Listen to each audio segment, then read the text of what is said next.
Bismillahirrahmanirrahim. Assalamualaikum warahmatullahi wabarakatuh.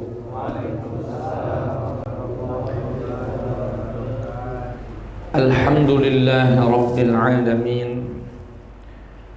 Wassalatu wassalamu ala sayyidina wa qudwatina wa qurrati a'yunina maulana Muhammadin sallallahu alaihi wasallam wa ala alihi wa sahbihi ajma'in, amma ba'd.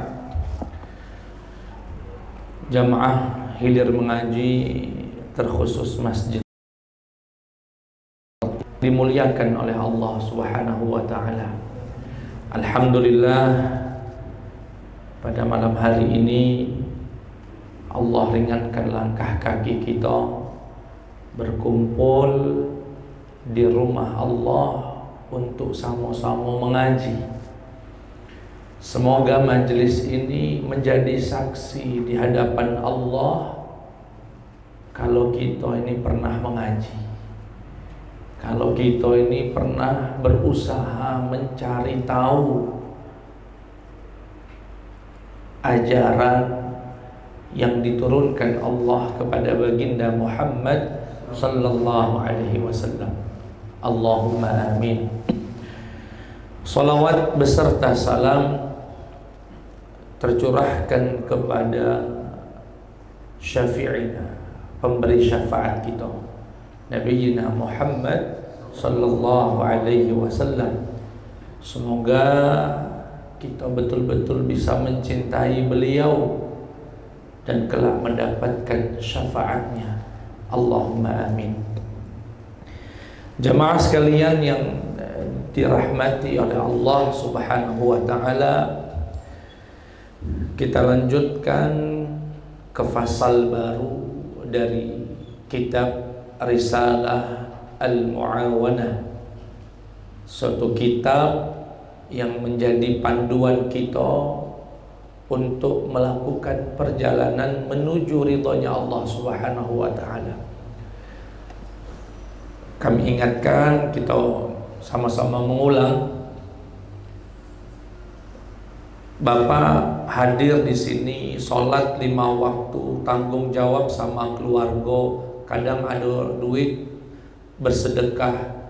Aku yakin tujuan akhirnya adalah ingin menggapai ridha Allah Subhanahu wa taala dan kelak masuk surganya Allah. Yakin 100% itu tujuan kita.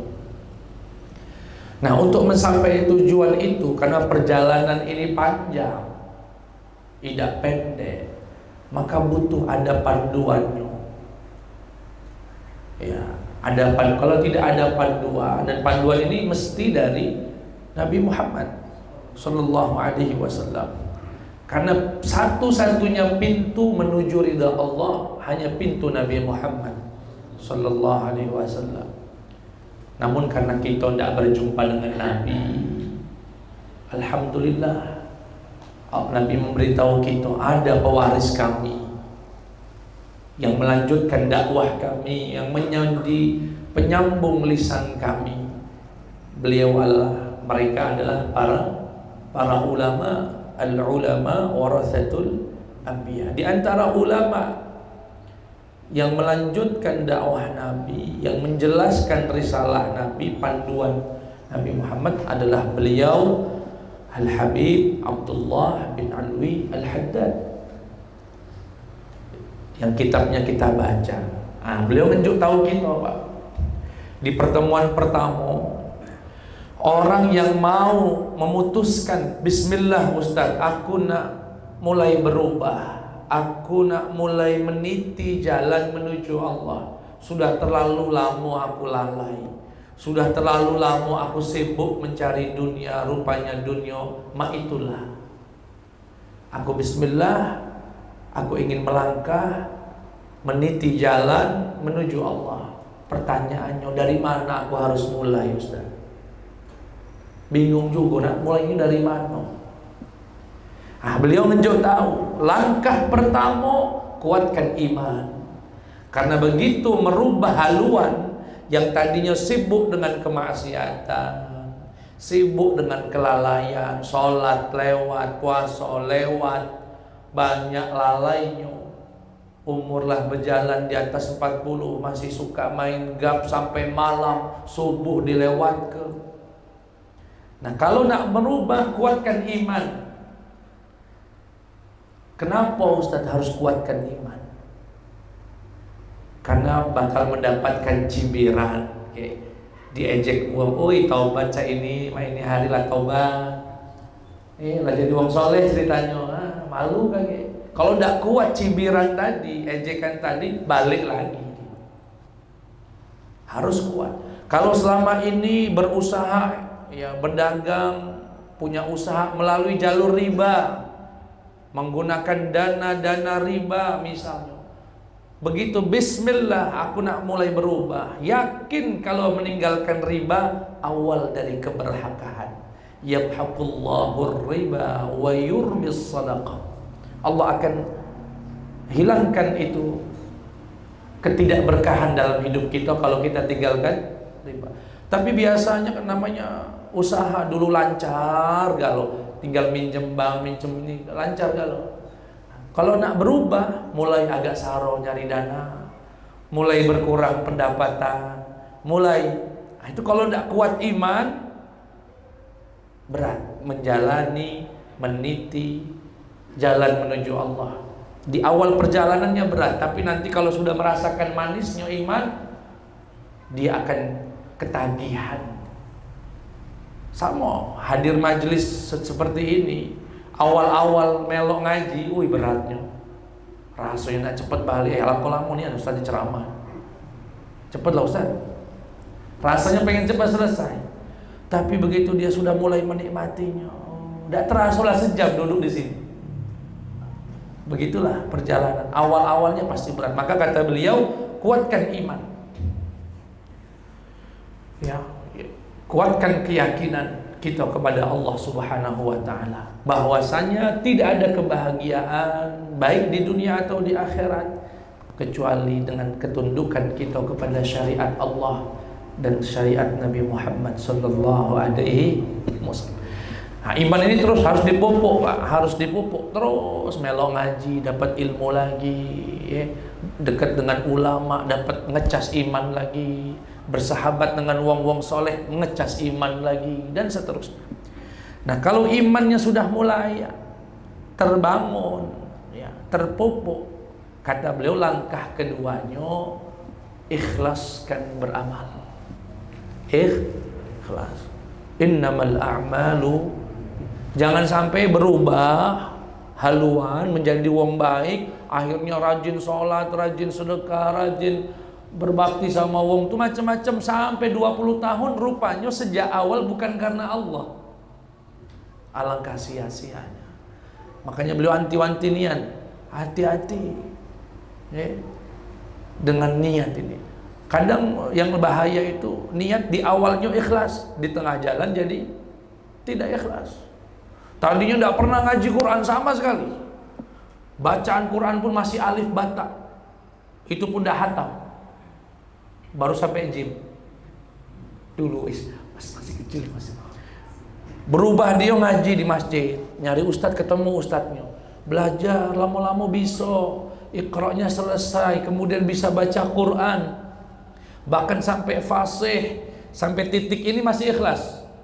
Begitu sudah mulai fasih, bacaannya bagus, suaranya bagus, mulai bertingkah. Caknya di masjid dikate yang suaranya bagus lebih dari aku, padahal baru taubat. Hati-hati, makanya niat itu tidak sekedar diikhlaskan. Makanya bahasanya Al-Habib Abdullah, ya, ikhlasun niyah wa tahsinuha, dan terus memperbaiki. Kenapa? Di tengah jalan itu kadang rusak, Pak. Perbaiki lagi, perbaharui lagi, luruskan lagi komitmennya. Banyak ente itu, Pak. Mohon maaf, mantan wong ndak bener, begitu jadi wong bener merasa lebih hebat dari yang belum bener, padahal dia dulunya juga wong nggak bener. Setelah keyakinan, kemudian keikhlasan, datanglah kita ke langkah yang ketiga. Nah, ini yang kita pelajari malam hari ini.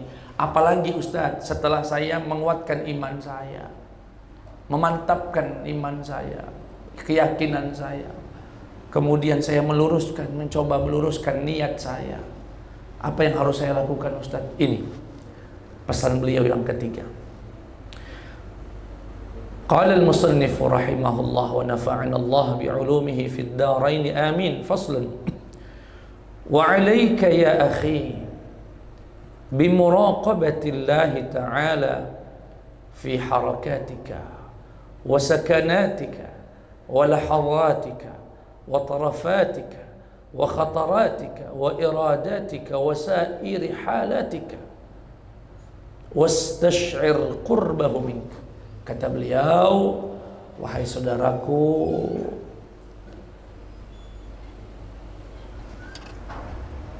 tanamkan rasa pengawasan Allah kepada setiap tindak tanduk kita. Maksudnya apa Ustaz? Merasa diawasi, diperhatikan, dilihat, dipantau oleh Allah Subhanahu wa taala dalam setiap tindak tanduk kita, yang disebut dengan muraqabah. Mohon maaf. Misalnya lagi duduk santai, tahu-tahu ada kawan ngajak ngobrol membicarakan aib orang. Itu serunian itu Pak. Majelis paling enak itu majelis ngomongin aib orang, itu paling enak, seru rasanya ya. Begitu dia mau membicarakan aib orang, terbayang atau terasa dalam dia sedang diawasi Allah. Merasa sekali-kali kamu dalam hatinya ditegur, hati-hati, Allah ngawasi kamu. Mungkin yang diomongin tidak tahu, tapi Allah catat galau. Dan suatu hari nanti aib kamu yang akan dibongkarnya. Tertahan akhirnya kita untuk tidak jadi membicarakan aib orang. Main HP, tidak terjadi uang, buka slot atau apa. Mungkin tidak terlihat oleh orang, tapi yakin Allah sedang melihat. Kamu ngapoi? Rupanya lagi deposit, nak main judi online. Nah, ini yang maksudnya merasakan kehadiran Allah Subhanahu wa taala, merasakan diawasi Allah, bahkan bukan sekedar ucapan dan gerakan, sampai besitan hati, baik. Mohon maaf, Pak, lagi duduk begini, tahu-tahu ada wong hitam keling, mambu pula. Hati kita ngomong, alangkah kelingnya wong ini, oh mandi apa? Hatinya Allah tahu itu. Allah tahu besitan hati kita tadi. Atau kita merasa lebih hebat dari orang, besit kita di hati ini, hebatlah aku dari dia. Misalnya lagi pengajian begini, dia qori, misalnya qori, suaranya bagus, kebetulan yang tampil orang lain. Begitu ngaji yang orang lain tadi, besit hati, bagus aku dari dia. Tidak ada yang tahu itu Pak, seruangan tuh nggak ada yang tahu besitan hati dia. Tapi yakinlah Allah melihat itu, Allah mencatatnya. Itu yang disebut merasakan muraqabah, pengawasan Allah dalam setiap harakatika, gerakan-gerakanmu, wasakanatika, diammu, bahkan setiap detik, setiap besitan dalam hati kita. Wastash'ir qurbahu mink, kata beliau, dan rasakan dekatnya Allah dari kamu. Wa'lam annahu nadhirun ilaik wa muttali'un alaik, la yakhfa alaihi minka khafiyah. Sadar, ketahui Allah betul-betul mengawasi kita. Sedikit Bapak ngurangi timbangan, baik. Kan ada itu di video kayaknya di India atau di mana. Begitu orang lagi milih yang bagus-bagus, berapa kilo, misalnya 2 kilo, diikat, begitu ditimbang, si penjual ini mengalihkan perhatiannya, coba Pak ambilkan itu. Nah, begitu dia mengalihkan itu, nah dia lah nyiapkan di bawah ini kantong isinya buruk kalau nggak ada yang tahu itu Pak. Tapi kalau orang muslim merasakan muraqabatillah, merasakan diawasi Allah, tidak ada yang sedikit pun terluputi dari Allah Subhanahu wa taala. Semuanya ada catatannya. Kalau orang merasakan itu, oh ngeri sekali Pak. Kalau muraqabah itu betul-betul hadir di hati kita, tidak sanggup kita. Disebutkan di dalam Al-Quran, A'udzu billahi minasyaitonir rajim. Wa ma ya'zubu 'an rabbika min mithqali dzarrah fil ardi wala fis sama. Dalam surat Yunus. Tidaklah luput dari Tuhanmu Allah Subhanahu wa taala sekecil biji atom. Yani sekecil biji zarrah, baik yang di bumi wala fis sama. Bahkan saya kebetulan di rumah itu ada pohon jambu bol, daunnya lagi rontok, yang kuning mulai jatuh. Saya lagi duduk malam-malam, duduk di luar, tahu-tahu ada daun yang jatuh. Daun itu jatuh. Dalam hati saya saat itu merasakan yang jatuh ini Allah tahu. Allah tahu yang daun jatuh ini. Di kegelapan malam ada satu daun yang jatuh, Allah tahu. Yang seperti itu tahu. Semut di bawah, di balik dari makanan itu, rebutan, Allah tahu itu. Di tengah malam gelap gulita, bahkan di atas lantai hitam, batu hitam, Allah tahu. Apalagi kita. Ya. Ini yang disebut tidak ada yang luput dari Allah sekecil apapun itu, la fil ardi wala fis sama. Enggak yang di bumi ataupun yang di langit. Wa in tajhar bil qawli fa innahu ya'lamu sirra wa akhfa.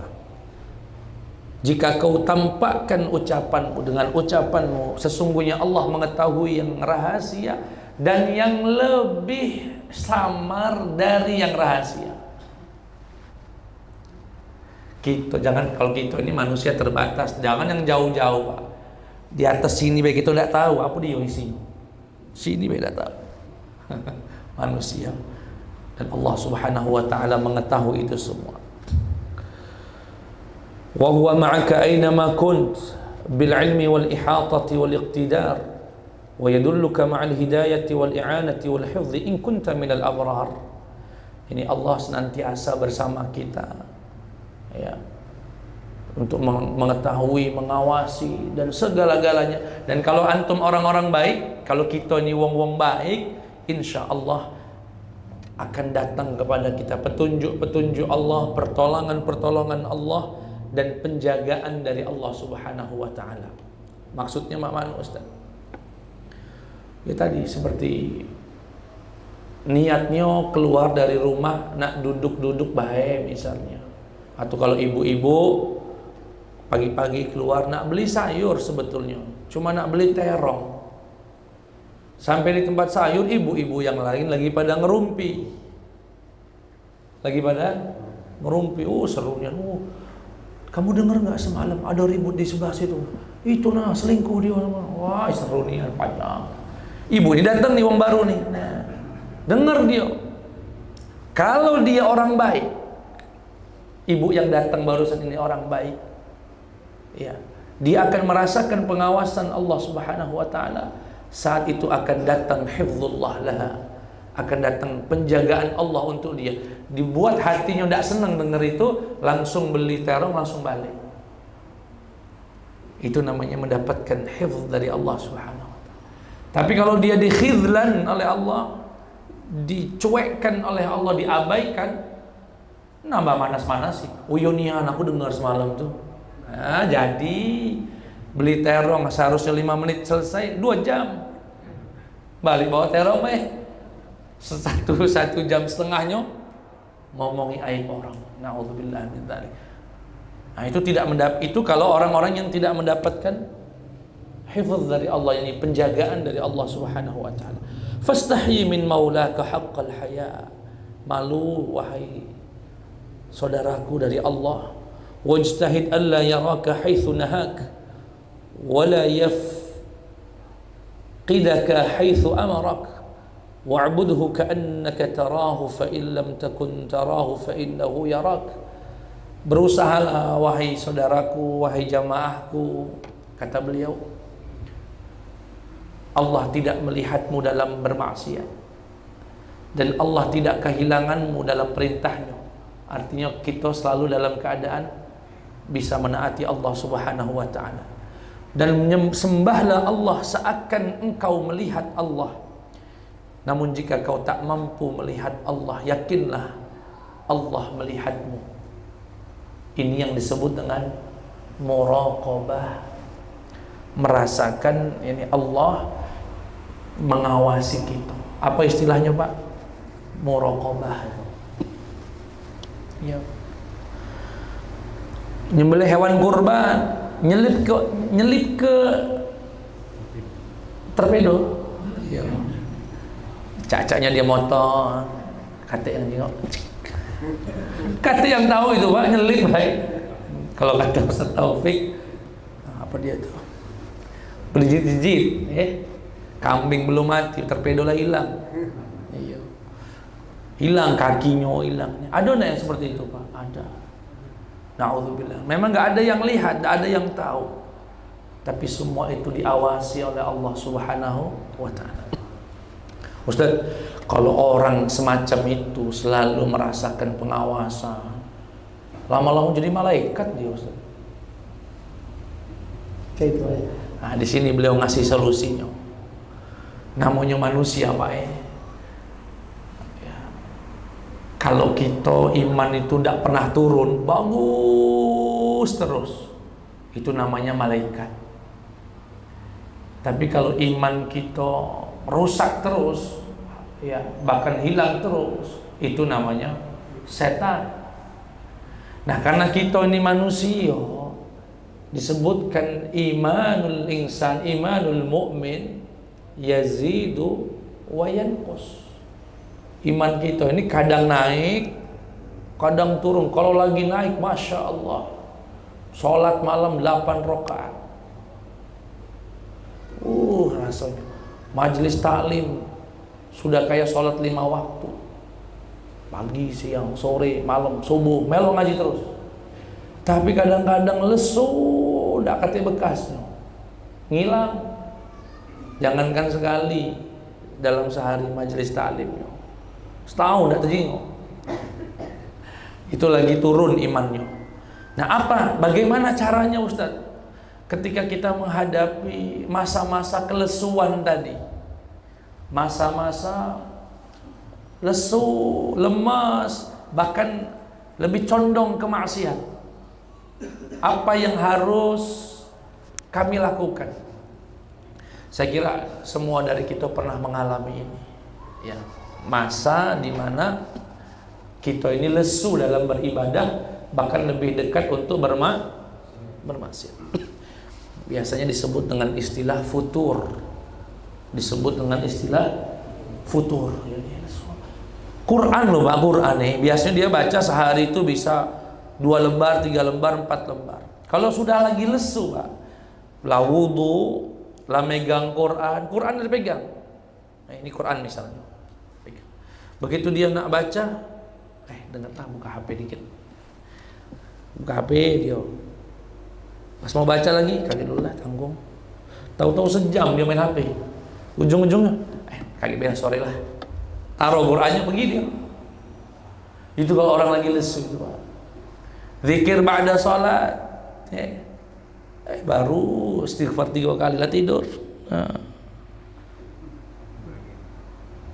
Quran jarang dibaca, salatnya males. Apa yang harus dilakukan? Nah, beliau di sini ngasih saran, ngasih petunjuk dan panduan. ومتى رأيت من نفسك تكاسلا عن طاعته أو ميلا إلى معصيته. Wahai saudaraku, kapan kamu melihat dirimu malas, lesu untuk beribadah, bahkan semangat untuk bermaksiat, langkah yang pertama, fadzakirha bi anna Allah yasma'uk wa yarak wa ya'lamu sirraka wa najwak. Ingatlah kalau Allah senantiasa mendengarmu, melihatmu, mengetahui rahasiamu dan kesendirianmu Allah. Misalnya sholat subuh yang biasanya berat tuh Pak, tidur dengar azan, kaki belah 6:30 misalnya, lagi lesu. Kalau lagi semangat tidak, saya ini gambar ke wong lagi lesu. Begitu ada bisikan semacam itu, ingatkan nafsunya, jiwanya tuh diingatkan, Allah melihatmu. Hari ini kamu mau mencari rezekinya, kamu mau mencari karunia-Nya. Masa baru hari pertama, baru awal yakni permulaan hari sudah kamu mulai dengan maksiat kepada Allah. Langsung bangun. Begitu dia merasakan pengawasan dari Allah Subhanahu wa ta'ala. Tapi yang begini ini biasanya wong hebat yang bisa merasakan pengawasan Allah. Cak kita ini mungkin belum masuk Ustaz. Caknya belum sampai setinggi itu membayangkan diawasi Allah, dilihat Allah, didengar Allah. Kata beliau, fa illam yufidha, apabila cara ini belum berfaedah untuk nafsunya, fa illam yufidha hadza dzikru, belum diingatkan tentang Allah tadi, dia enggak manfaat, liqusuri ma'rifatiha bi jalalillahi ta'ala, yakni karena mungkin dia tidak begitu kenal Allah. Ini diingatkan tentang Allah, dia mencoba untuk merasakan Allah melihat dia, merasakan Allah mendengar dia, itu belum sampai ininya, pikirannya, jiwanya itu belum sampai sana. Ya sudah, kalau memang belum bisa ngebayangin pengawasan Allah tadi, langkah yang kedua, apa itu? Fadhkur laha makanul malakainil karimain, فاذكر لها مكان الملكين الكريمين اللذين يكتبان الحسنات والسيئات واتلو عليها. Kata beliau, ya sudah, jika kamu tidak pacak membayangkan pengawasan Allah, maka juk tahu hatimu, jiwamu tuh juk tahu ada malaikat, 2 malaikat yang ada di kanan dan kirimu selalu mengawasi dan mencatatnya. Kalau membayangkan malaikat kan mungkin lebih mudah. Ya, bagi orang-orang yang belum mengenal Allah, belum mendalam, bayangkan di kanan kiri ini ada malaikat. Allah berfirman, إِذْ يَتَلَقَّى الْمُتَلَقِّيَانِ عَنِ الْيَمِينِ وَعَنِ الشِّمَالِ قَعِيدٌ مَا يَلْفِظُ مِنْ قَوْلٍ إِلَّا لَدَيْهِ رَقِيبٌ عَتِيدٌ. Kata Allah, ya, di kanan dan di kiri kita itu ada yang standby, duduk mencatat, tidak ada yang keluar sedikit pun dari perbuatan kita, ucapan kita, kecuali ada malaikat, illa ladaihi raqibun atid, ada malaikat yang selalu mengawasi dan hadir, ya, di sebelah kanan dan kiri kita. Mohon maaf, ada wong nak berzina, na'udzubillah, diajak berzina di kegelapan malam, di semak-semak mungkin, na'udzubillah, Kalau dia merasakan ada malaikat, nah kamu nak kemana? Aku catat. Dan selalu tidak sanggup rasanya nak berzina. Na'udzubillah min dzalik. Nak nyabu. Nak apa lagi Pak? Dan lain sebagainya. Tapi jika ini pun tidak berpengaruh, jiwanya itu agak batu dikit, tidak juga mempengaruhi kedekatan dia dan ibadah dia kepada Allah Subhanahu wa taala, maka langkah yang ketiga, fa illam tata'athar bihadza at-tadhkir fadhakkirha qurbal maut wa annahu aqrabu ghaibin yantazir wa khawifha bihujumihi ala ghirratin wa annahu mata nazala biha wa hiya ala halatin ghairi mardiyatin tanqalibu bi khusranin la akhir lahu. Kata beliau, jika kamu tadi tidak bisa membayangkan cak mana Allah mengawasi dia, bayangkan kedua malaikat. Bayangkan kedua malaikat yang ada di kanan dan kiri. Jika itu pun tidak mempengaruhi jiwa kita untuk merubah menjadi lebih baik, maka ingatkan jiwamu, dirimu akan dekatnya kematian. Wa kafa bil mauti wa'idhan. Dan cukuplah mati itu sebagai pengingat. Mohon maaf Pak, kalau orang misalnya tahu-tahu di dalam hatinya ada, di nafsunya ada dorongan, aku nak sekali-kali lah nak nyicipi tuak gitu. Misalnya, mungkin godaan dari kawannya macam-macam, nak nyicip lah. Begitu dia mau nyicip lah, sudah mulai menyiap kemudian dia ingat, kalau aku kaget minum, habis itu mati gitu. Habis minum mati, overdosis misalnya. Neraka tempat aku kayak gitu. Nah, ini beliau maksud ini, takutilah jiwamu itu dengan kematian yang bisa datang kapan saja. Dan kalau Allah cabut nyawa kita di saat kita maksiat, maka akan mendapatkan penyesalan dan kerugian yang gak ada habisnya, yang tidak akan ada habisnya. Na'udzubillah. Lagi kondangan, jiwa lamunya terpancing jengok biduan lagi nyanyi di atas itu Pak. Dulunya memang dia biasa itu joget sama biduan, tapi mungkin taubat. Tapi saat itu kondangan dia duduk lagi makan, selesai makan sambil minum-minum, dengar sambil ngintip-ngintip biduan joget, setan bisik, "Wih lama kamu itu tidak nyumbang lagu, majulah tuh biduan cantik." Ayolah sekali-kali jadilah. Naik dia Pak. Begitu nak langkah ingat, kalau aku lagi joget sama biduan tuh mati, mak mano lah. Balik lagi dia. Kalau dia ingat ingat mati. Na'udzubillah min dzalik dan sebagainya. Ribut sama tetangga, sama orang tua, sudah bertahun-tahun dak teguran sama mertua, sama orang tua, na'udzubillah.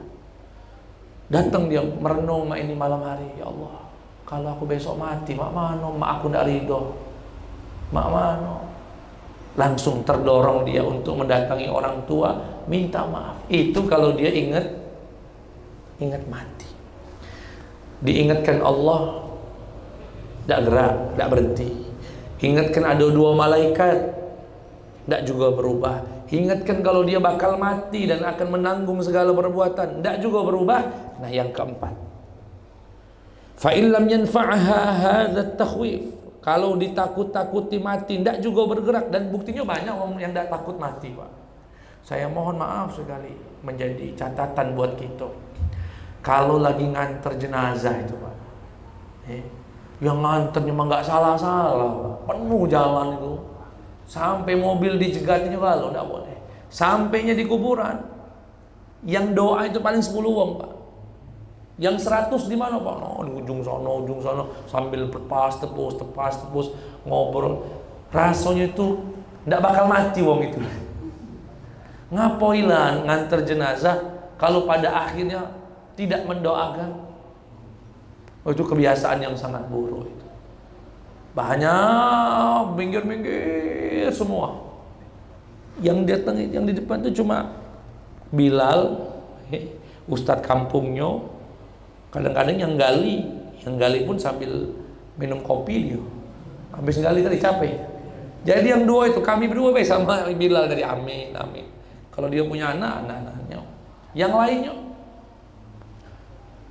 Dan heran ya, padahal kondisi itu adalah kondisi paling dekat untuk kita mengingat.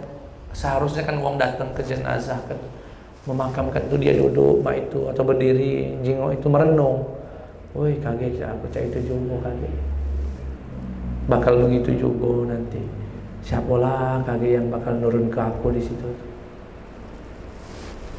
Segagah-gagahnya kita, seganteng-gantengnya kita, sekaya, sesugih-sugihnya kita, itulah tempat kita kembali. Seharusnya mengingat kematian itu bisa menyadarkan kita untuk berubah menjadi lebih baik.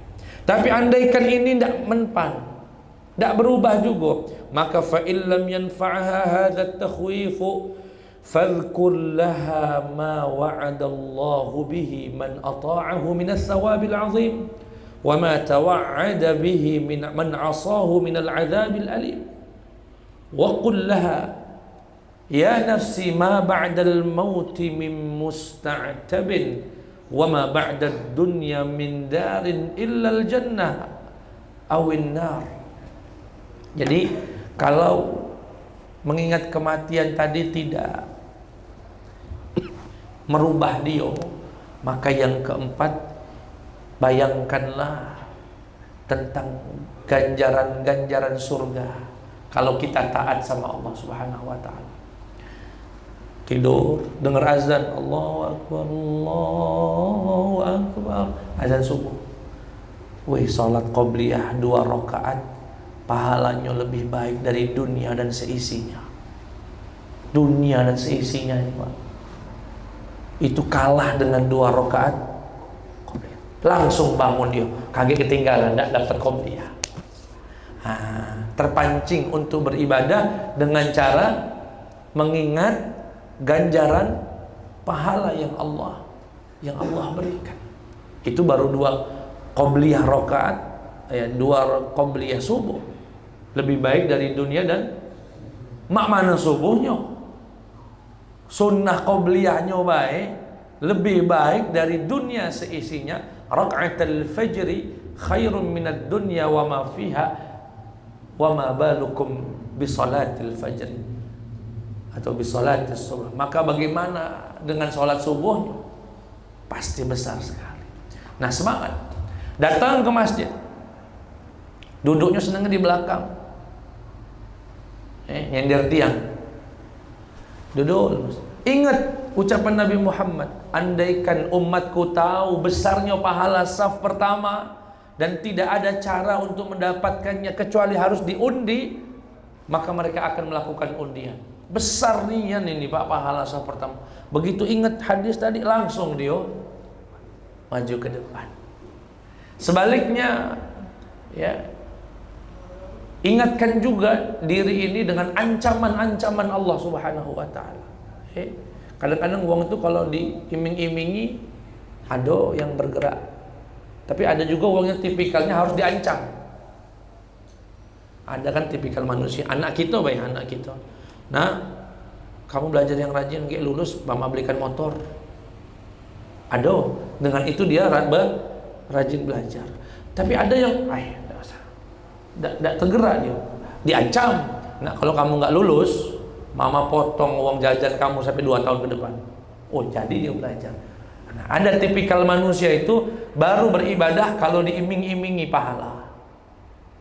Tapi ada sebagian dari kita baru mau dekat dengan Allah kalau diancam dengan ancaman, dengan hukum. Misal nak beli motor, ada keinginan mau beli motor, tapi dananya itu cukup untuk beli second motor Beat pula secondnya. Mulai ngomong istrinya misalnya, "Pak, daripada beli second Beat, karuan NMAX baru baik. Mana duitnya? Minjem lah. Pakai leasing kredit. Pakai leasing. Uang itu untuk DP, Pak. Untuk DP. Artinya dia ini mau pakai riba. Begitu mau pakai riba, dia ingat hadis Nabi Muhammad sallallahu alaihi wasallam, "Ar-riba salasatun wa sab'una baban, aisaruha aw adnaha an yankiha ar-rajulu umma." Kata Nabi Muhammad sallallahu alaihi wasallam, riba itu punya 73 pintu dosa. Dosanya riba itu, Pak, 73 pintu. Yang paling ringan dari dosa riba itu seperti anak laki-laki berzina dengan ibu kandungnya. Bayangkanlah, Pak, riba itu seperti ayyankihar rajulu ummahu, seperti seorang laki-laki nikah, kawin dengan emaknya. Bayangkan, itu dari 73 dia yang paling rendah dosanya sebegitu. Kalau hadis-hadis semacam ini hadir di hatinya, sanggup tidak dia, Pak, makai riba? Wih, tidak sanggup. Wih, seringan-ringannya riba seperti berzina dengan mak kandung. Ini yang beliau maksud, nafsu itu kadang-kadang perlu diancam begitu tuh, baru dia ngerem. Udahlah, nggak usah lah, ngeri gitu. Aku kemarin dengar pengajian Pak Ustadz, katanya kita riba itu kaget, dosanya lebih besar. Paling ringan seperti berzina sama emak. Udah tidak sanggup gitu. Akhirnya dia batal untuk bermaksiat kepada Allah Subhanahu. Perempuan misalnya, naudzubillah min dzalik, tidak taat sama suaminya, diajak berhubungan badan tidak galak misalnya, itu kata Rasulullah sallallahu alaihi wasallam akan dilaknat malaikat hatta yusbih, sampai pagi hari, dilaknat semalaman. Bayangkan, langsung dia taat sama suaminya dan lain sebagainya. Ini cara mengingatkan jiwa. Kata beliau, waqullah, ucapkan pada jiwamu, ya nafs, ma ba'dal mauti musta'jal. Wahai jiwaku, sadarlah, setelah mati ini tidak kasih lagi kesempatan untuk taubat. Wa ma ba'dad dunya min darin, dan setelah di dunia ini lewat, fana, tidak ada lagi tempat tinggal kecuali satu dari dua hal, jannah au nar, surga atau neraka. Kita nih, Pak, kalau mati kaget cuma dua tempatnya, tidak di surga, di neraka. Maka dari itu, wahai jiwaku, yang katakan pada jiwanya, fakhtari li nafsik, wahai jiwaku, pilihlah sekehendakmu. Jika engkau memilih ta'ah, maka tempatmu adalah surga abadi di sana, mendapatkan ridha Allah, hidup yang abadi, segala kenikmatan ada di sana. Tetapi jika engkau memilih untuk maksiat, maka engkau akan mendapatkan kehinaan, kemurkaan, dan tidak akan merasakan nikmatnya surga, bahkan kamu berada di tangga-tangga neraka. Itu pilihan. Ya, silahkan. Dan ini insyaallah, kata beliau, fa'alij nafsaka bihadhil adhkar 'inda taqa'udiha. Ya, maka obatilah penyakit jiwamu yang lagi malas ibadah tadi dengan 4 hal ini. Apa saja tadi, Pak? 4, Pak. Ingatkan pengawasan Allah. Tidak sanggup karena mungkin belum terbayang membayangkan pengawasan Allah.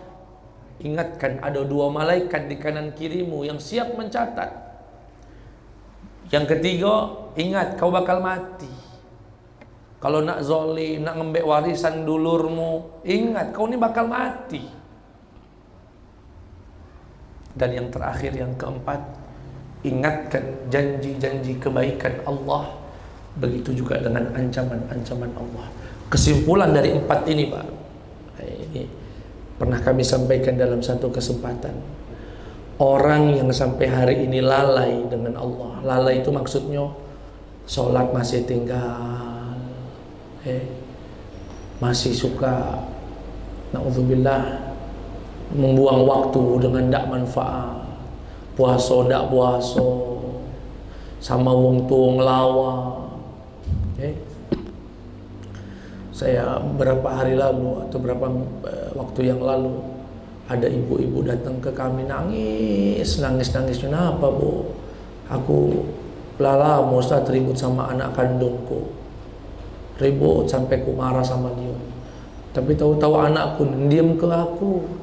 11 tahun Ustaz diam ke aku, tidak negur sama sekali.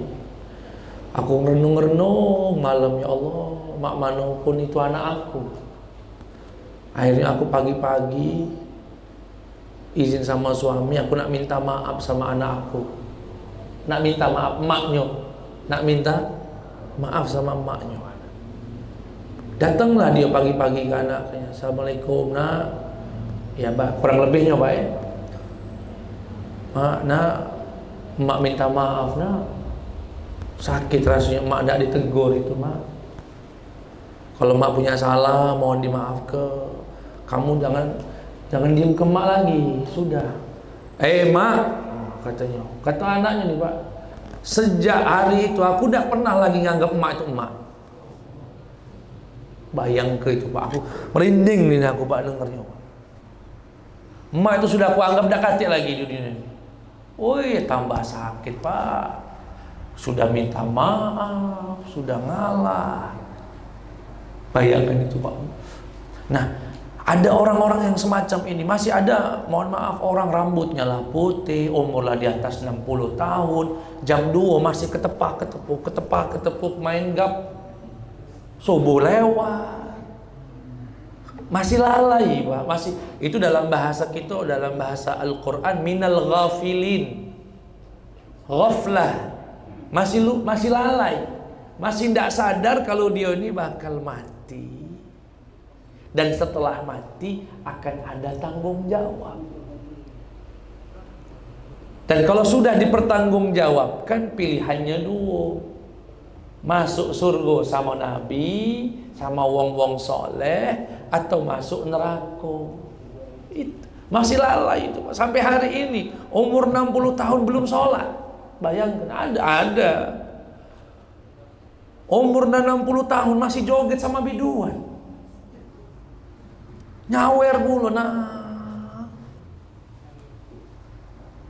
itu namanya apa Pak? Ghaflah.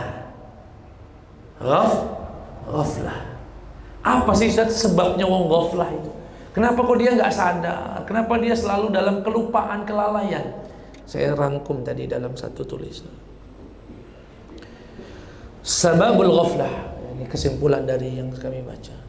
Adam mukhatabatin nafsi ma'a ifaiha ma tashtahi.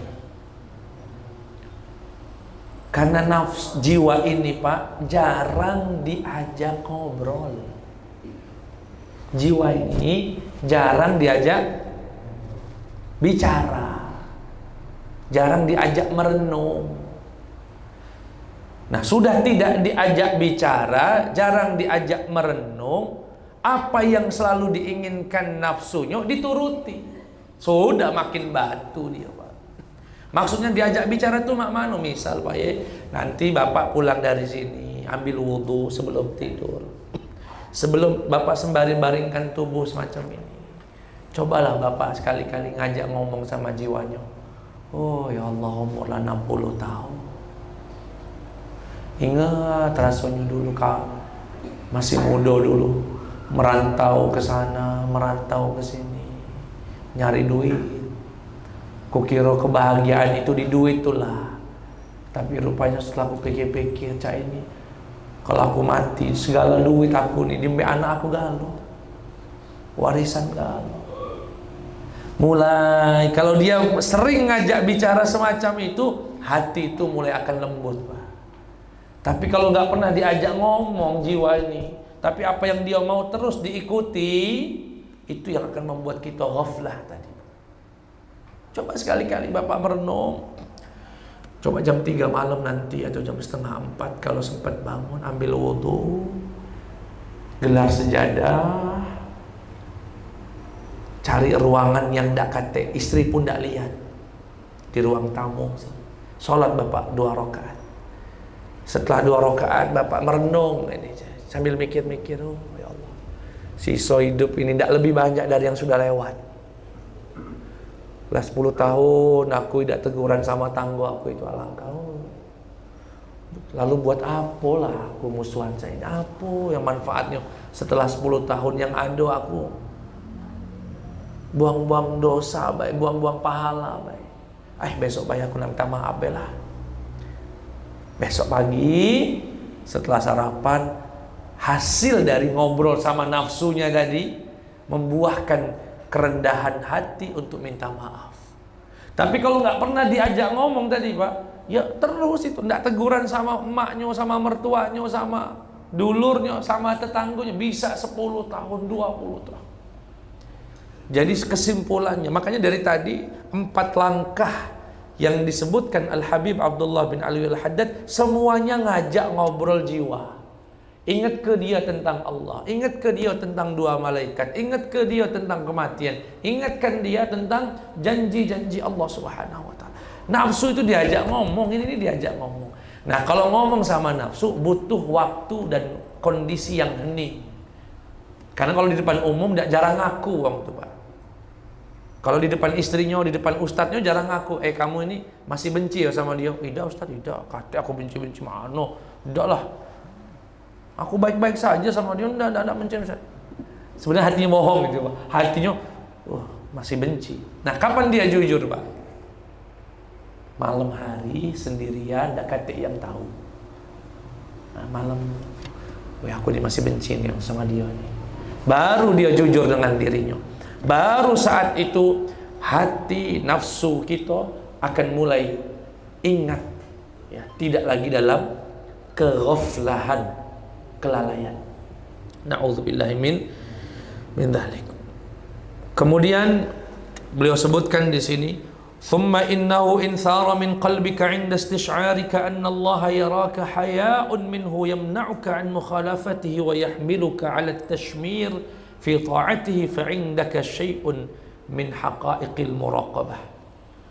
Jadi hakikatnya muraqabah itu merasakan pengawasan dari Allah, serasa diawasi Allah, dan setelah merasa diawasi membuahkan semangat untuk beribadah dan membuahkan takut untuk bermaksiat. Kalau cuma ingat Allah tapi masih lanjut, itu belum hakikat itu. Ada kan Pak, misalnya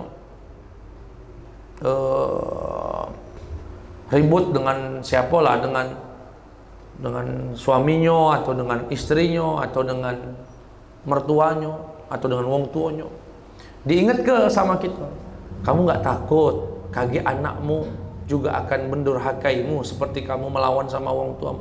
Aku tuh tahu, Ustaz, tahu haram hukumnya mendurhaka sama wong tua, aku tahu.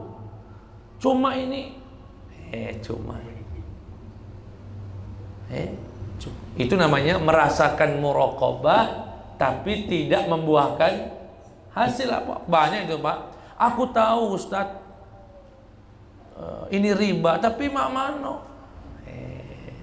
Banyak tapinya itu dan lain sebagainya, ya. Itu yang disebut dengan hakikat dari muraqabah. Jadi hakikat muraqabah itu apa Pak? Merasakan diawasi Allah, dan hasil dari pengawasan Allah itu membuat dia semangat ibadah dan meninggalkan maksiat, ya. Dan beliau ingatkan di ujung sini, ketahuilah sesungguhnya muraqabah ini salah satu makom paling mulia, paling mulia, paling tinggi, dan yang termasuk dalam kategori darajatul ihsan yang disebutkan dalam hadis Jibril, al-ihsan an ta'budallaha ka'annaka tarahu fa in lam takun tarahu fa innahu yarak. Menyembah Allah seakan kamu melihat Allah, dan jika kamu tidak melihat Allah, sesungguhnya Allah melihat kamu. Ya, ini pesan langkah yang ketiga yang diajarkan oleh Al-Habib Abdullah bin Alwi Al-Haddad, merasakan muraqabatullah, merasakan diawasi oleh Allah Subhanahu wa ta'ala. Saya kadang-kadang kalau lagi ujian akhir semester, mahasiswa dan mahasiswi lagi nguji ngawas begini, perut mules Pak. Kami tinggal ke kamar mandi, nyontek kalau jadi sebelum saya tinggalkan, kadang-kadang saya ngomong gini, Bapak mau ke kamar mandi, Bapak mau ke kamar mandi. Bapak tidak jingok kamu nyontek atau tidak nyontek, tapi Allah melihat. Wallahu ya'lamu ma tasna'un. Sudah, masuk kamar mandi gitu. Kira-kira berpengaruh nggak itu Pak di kelas tadi? Tergantung. Kalau ada orang merasakan muraqabah tadi kemudian, wih, benar juga kata Pak Ustadz tadi, dah jadi dia. Tapi kagak gampang, tinggal istighfar baik di ujung. Tinggal istighfar baik. Alangkah mudah tinggal istighfar. Itu namanya belum merasakan muraqabah yang sesungguhnya, ya. Na'udzubillahi min dzalik. Semoga Allah Subhanahu wa taala membimbing hati kita untuk terus bisa merasakan pengawasan dari Allah Subhanahu wa taala. Allahumma amin. Kurang lebihnya mohon maaf, kepada Allah mohon ampun. Wassalamualaikum warahmatullahi wabarakatuh.